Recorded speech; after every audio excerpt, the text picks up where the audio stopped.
Gajwel Pragnapur municipal double bedroom అర్హుల అధైర్యపడొద్దని MLC Yadava Reddy అన్నారు. ఈ సందర్భంగా సిద్దిపేట జిల్లా గజ్వేల్లో మున్సిపల్ చైర్మన్ రాజమౌళితో కలిసి మీడియా సమావేశం నిర్వహించారు. ఈ సందర్భంగా మాట్లాడుతూ డబుల్ బెడ్రూమ్ అర్హులకు తప్పకుండా న్యాయం జరుగుతుందని, ఎంపీ ఎన్నికల అనంతరం తప్పకుండా అర్హులకు డబుల్ బెడ్రూమ్ ఇవ్వడం జరుగుతుందని, ఎవరో చెప్పిన మాటలు వినకుండా కొన్ని రోజులు సమయం పాటించాలని కోరారు. కొన్ని పార్టీలు ఆ విధంగా దుష్ప్రచారం చేయడము, లబ్ధిదారులను ఉసిగొల్పడం జరుగుతుంది. దానిని తీవ్రంగా ఖండిస్తున్నాం.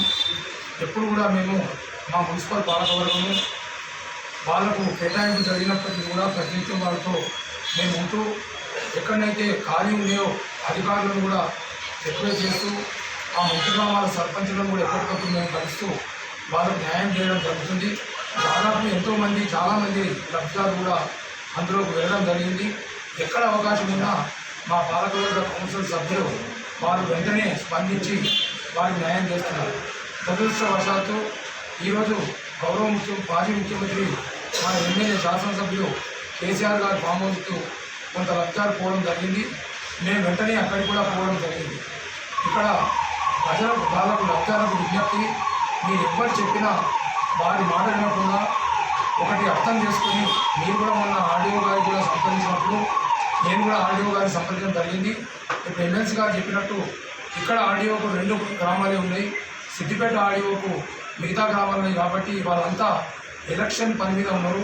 వాళ్ళు కూడైన తర్వాత మేము తప్పకుండా చేస్తామని గత 3 రోజుల కింద కూడా వాళ్ళకు వివరించడం జరిగింది.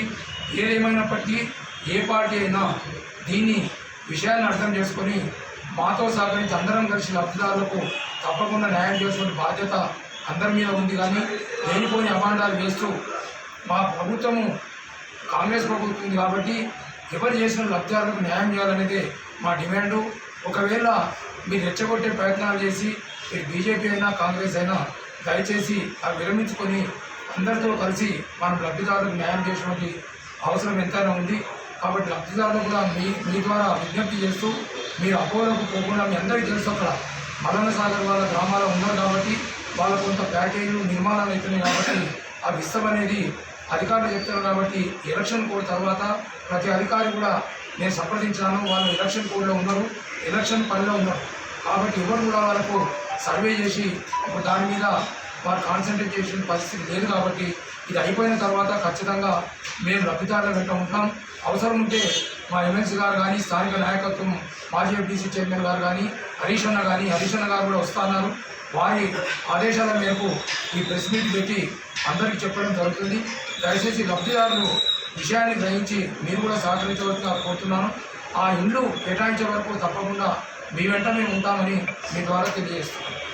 ఇండ్ల సమస్య కొంచెం బయట ఇబ్బందిగా మారుతుంది. ఈ పార్లమెంట్ ఎలక్షన్ నేపథ్యంలో కొంత ఆ లబ్ధిదారులను తప్పుదో పట్టే ప్రయత్నము కొన్ని పార్టీలు చేస్తున్నాయి. కాబట్టి గతంలో అధికారంలో ఉన్నప్పుడు ఏం జరిగింది, అది ఎలా ఇచ్చినాము, ఇప్పుడున్న పరిస్థితి ఏందని వివరించే ముఖ్య ఉద్దేశంతో ఈ ప్రెస్ మీట్ పెట్టడం.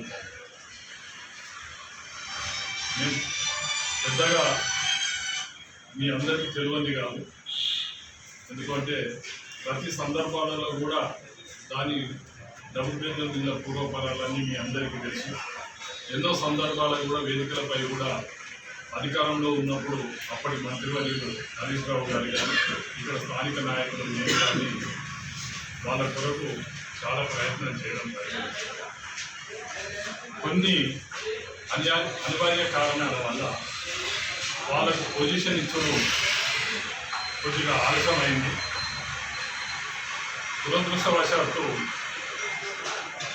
మొన్నటి అసెంబ్లీ ఎలక్షన్స్ కంటే ముందే ఆల్రెడీ అర్హులైన వారికి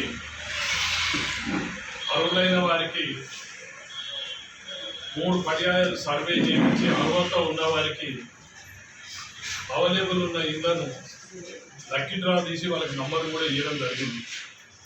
కాకపోతే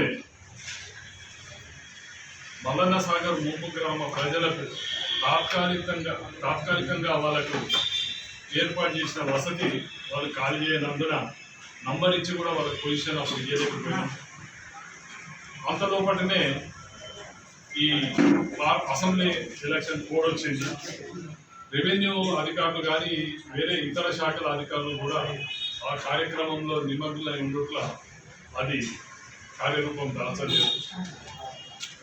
దురదృష్టవశాత్తు అధికారం పోయింది. అధికారం పోయినాక కూడా వాళ్ళకు ఇచ్చిన నంబర్ ప్రకారంగా వాళ్ళకి అలాట్ చేసి వాళ్ళకి సర్టిఫికెట్ ఇవ్వాల్సిన బాధ్యత ప్రభుత్వం ఏదైనా వాళ్ళ బాధ్యత ఉంటుంది. కానీ ఈ మధ్య కాలంలో